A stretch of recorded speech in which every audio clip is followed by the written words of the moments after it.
The 12 by Christoper Ward was one of the big success stories of the year 2023, partly created by very intense marketing. The British brand had built up funds over the years with rock-solid delivery and could afford a massive advertising campaign.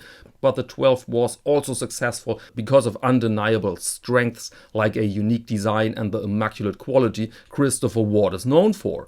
And now we have something brand new coming up, the 12660, which is a condensed version of the former model brought down to the core of the design. So let's examine the specifications.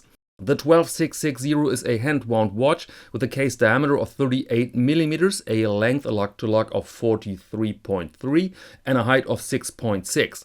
All models have a sapphire crystal and they are powered by the Sellita SW210-1B. Customized with a power reserve of 42 to 45 hours.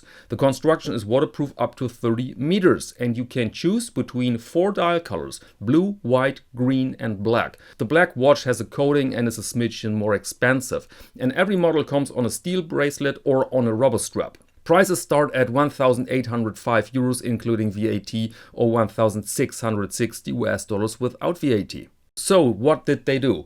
Well, they got rid of everything. The older 12 has many models by now, and I've picked here the 36mm Glacier Blue. On the right side and left is the new watch, and you see that at first glance they simplified the entire thing.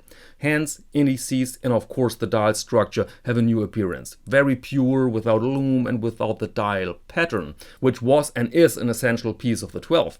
And it goes on. Case and bracelet are redesigned for more slenderness, therefore the case height of only 6.6 millimeters. That brings us deep into the 70s where these watches were popular. Imagine the new 12 with a little bit of patina and an IWC logo, and you know what I mean. They also changed the crown and the clasp and of course the movement. As mentioned, it is a Sellita SW210-1B with a beat rate of 28,800 and a power reserve of 45 hours as a maximum. It was heavily altered to make it even thinner. In fact, they had to redesign major parts of the movement, which might be responsible for the rather high price for this watch. Everything nicely visible through that exhibition Caseback, but it comes with a disadvantage. It's a bit of speculation, but I could imagine that this construction is to blame for the poor water resistance of only 30 meters, because here you don't have that massive metal thread that seals the watch properly against water pressure, therefore these 6 little screws. Back to the dial. Imagine it with a standard straight from the rack case. Then it would be very easy to find it boring, right? The entire watch could be boring.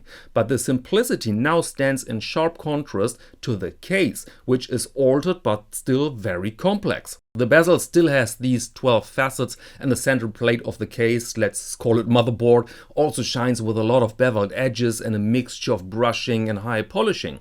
Plus we have a super smooth transition from case into the bracelet, which should be the main point for a watch of that type and is really well mastered here.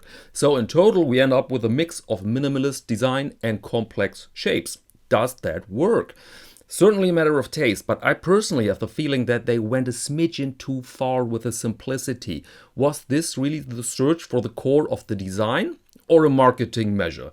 I mean, we had the first 12, and then when the success was visible, a vast number of different models followed. And now they're doing it again. 4 models for a solid start, and I bet when these watches sell in good quantities, then we see another palette of colors and materials.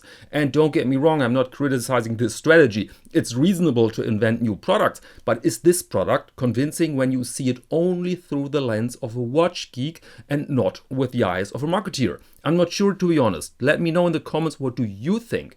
Did they go too far, or is this 660 in fact a remarkable step forward? Okay, last information, availability. You can pre-order the watch now, but delivery will take place in mid-October. And that's all for this episode. Thank you very much and see you next Monday to Watch of the Week.